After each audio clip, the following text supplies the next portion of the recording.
episode 3 of the All for Our City podcast. Go check out episode 2. Give that a listen if you have not yet.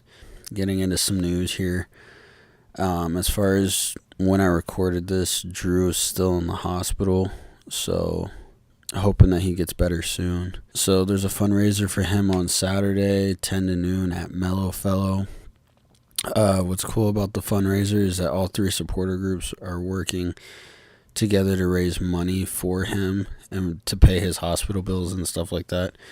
The San Jose Ultras are supposed to be a part of it, as well as other companies in our community are getting involved, which is nice.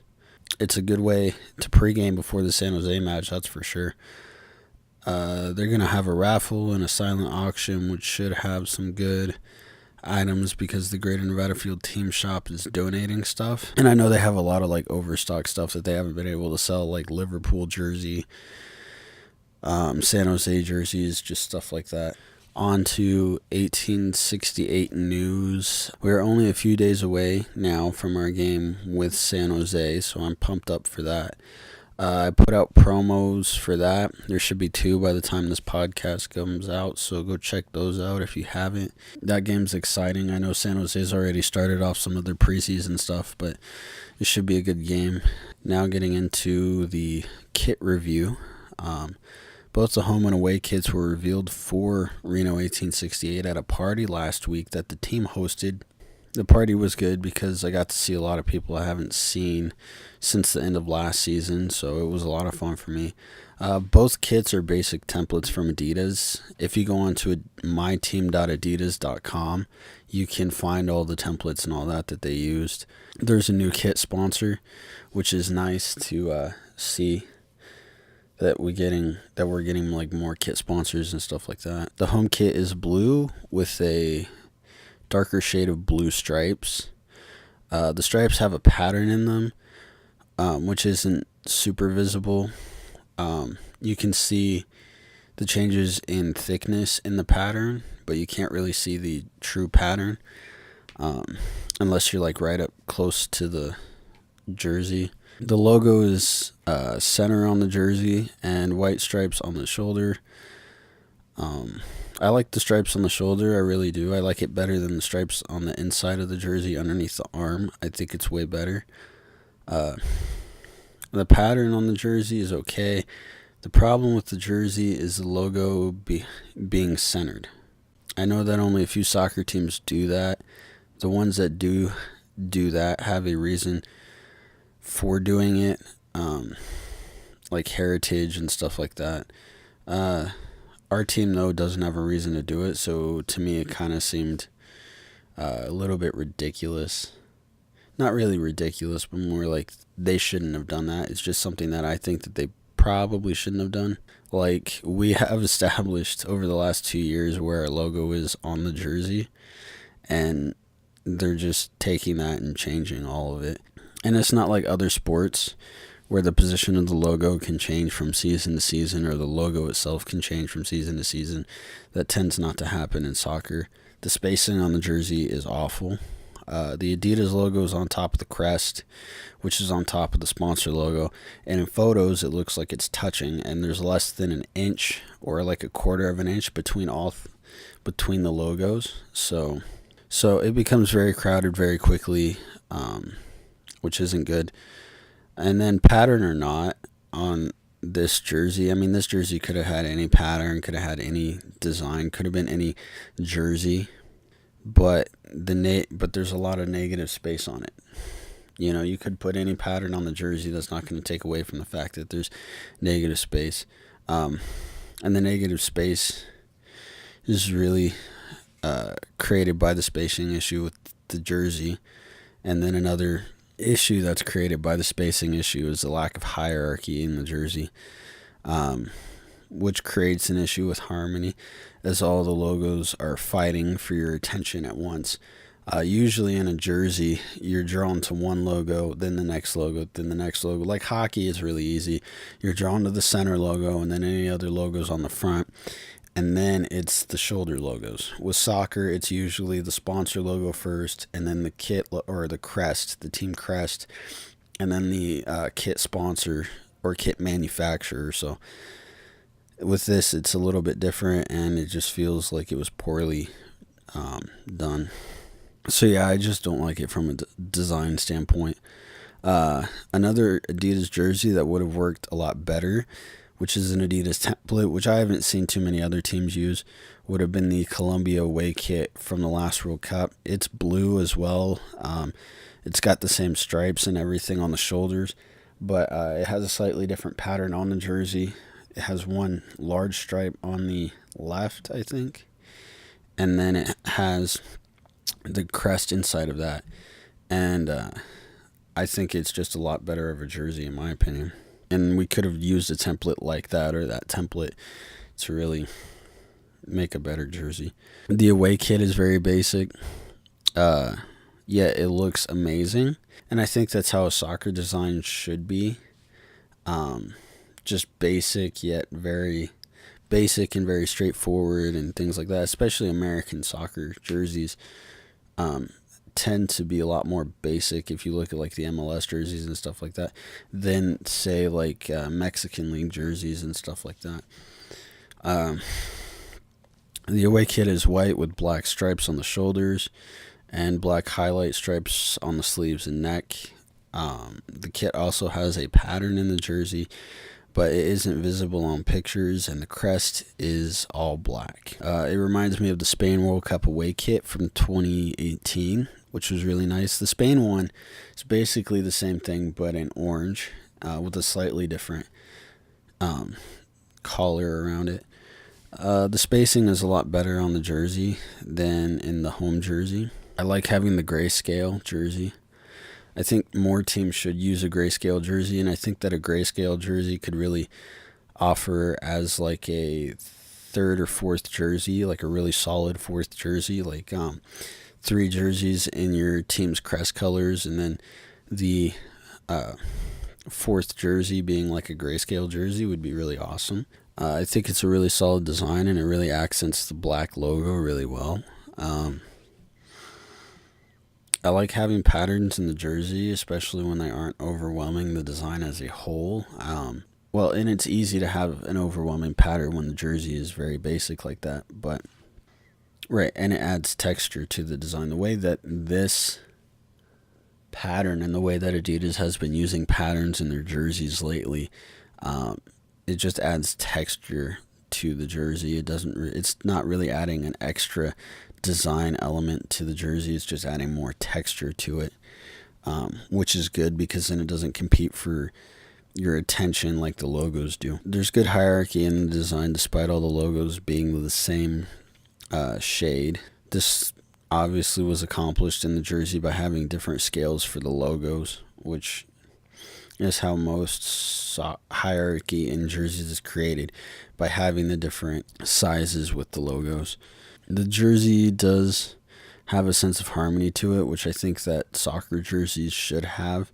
It should feel like it's cohesive and all of that. I know a lot of like the Mexican League jerseys don't, just because you have 15 logos on the jersey and they are all like different colors. They're not like they're all different colors and sizes, and a lot of them are the same size or similar size to other logos on the jerseys, so that doesn't create a lot of harmony in those jerseys. Same thing with European hockey jerseys. There's not a lot of harmony in those jerseys because they put like 30 sponsors on the jersey, and you can't even tell on some of them which one's the team's logo. Now moving on to other team news. Western Nevada FC, their first game is coming up, or the Nevada Coyotes FC, whatever. Their first game is coming up on the 16th. It'll be interesting to see how they do in that game. So soccer is definitely starting, and it's starting up really quickly here with 2 games in a week here. Moving on to my indoor team, because there's not a lot of other team news. Moving on to my indoor team. Last weekend, we played 2 games in 12 hours. They should both be up on YouTube. You should go check them out if they're up on YouTube. We started the first game with some offensive opportunities, but they didn't turn into goals. or even scoring chances. We just had opportunities in the offensive zone that we didn't turn into scoring chances. But we were kind of playing really well in that game, I think, to start off.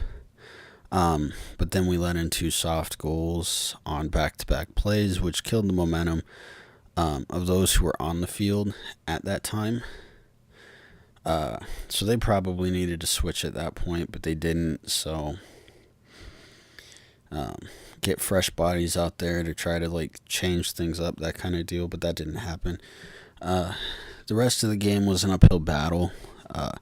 The third goal we let in was soft, and at that point we couldn't get the ball past midfield, which sucks. Most of the offensive opportunities we had the rest of the game were wasted. Not even just not scoring, but not creating scoring chances. Like, we had nothing going for us for most of that game.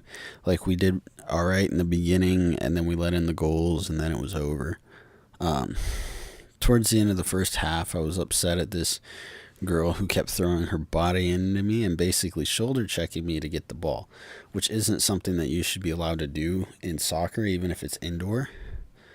So I did it back to her along the boards, and very important, there was no call on the play. So I don't feel like I did anything wrong, especially if there's no call on the play.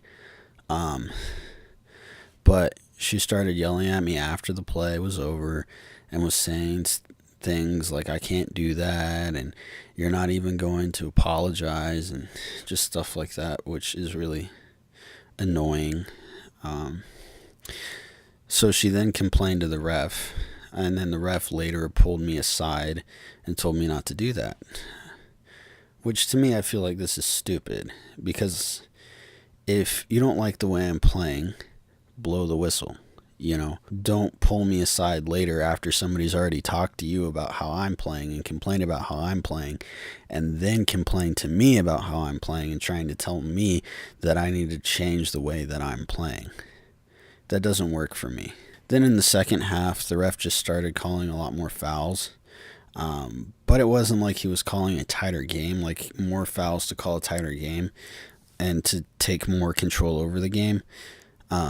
He was only calling them against us. There was even one call where the ball hit the net off of one of the other team's players, and he still called it against us. We were all on the bench complaining about that, obviously. Even the other team were shocked at some of the calls, thinking that it was going to go against them, and then it went against us. I think it was something like 10 fouls or other calls on us in like 3 minutes or something like that. That's really what happened. So at one point in the game, the ref was dictating the game and how the game's being played and who's really getting possession of the ball and who's controlling the play and all that stuff. It was really being dictated by the ref. After the game, I heard the ref talking, and he mentioned me, and from what I gather is that he started to call the game the way he did because of the incident between me and that girl. That's why he did basically what he did, and why he called the game the way he started to call the game, which is stupid. But I could be wrong about that.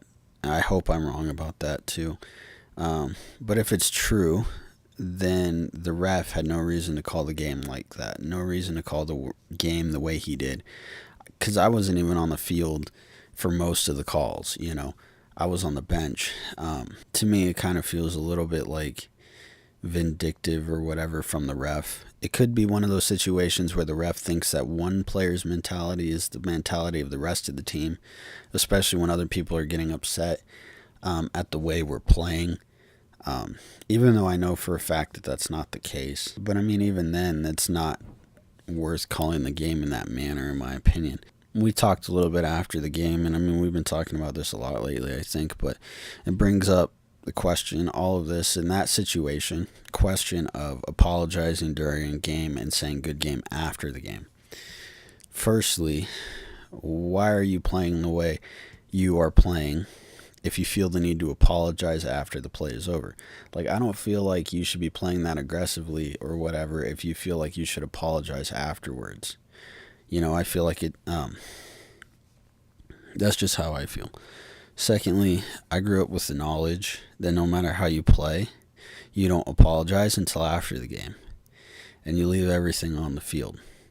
So, in my opinion, apologizing during the game is just stupid. Thirdly, most times when people are apologizing, it's after a foul is called, which to me is crap because the person who committed the foul really does not care.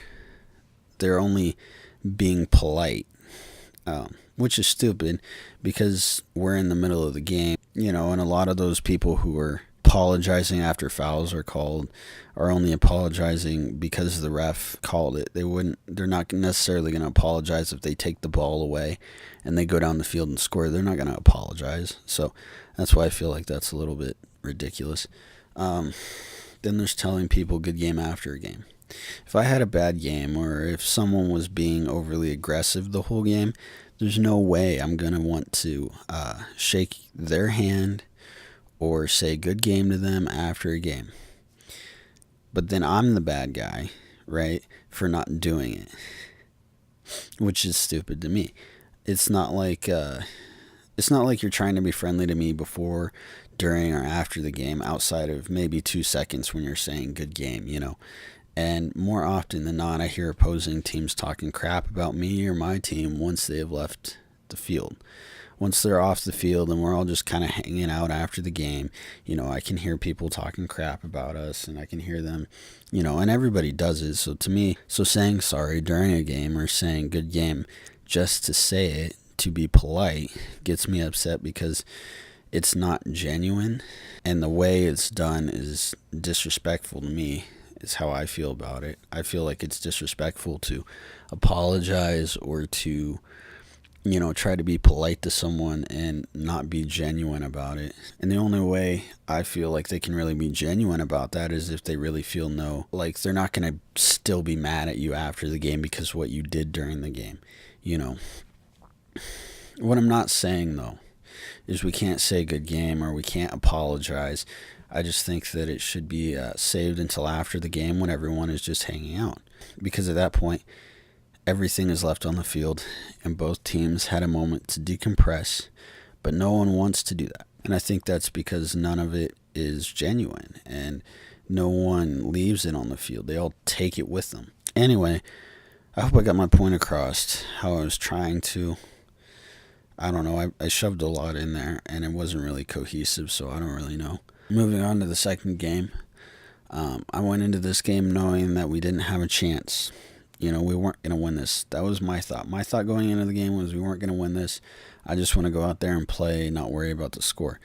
So yeah, I was determined not to get upset and just to play my best.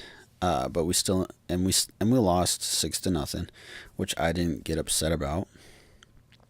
What I got upset about was guys were still playing aggressive despite the fact that they were in control of the game and that the team we were playing was sandbagging.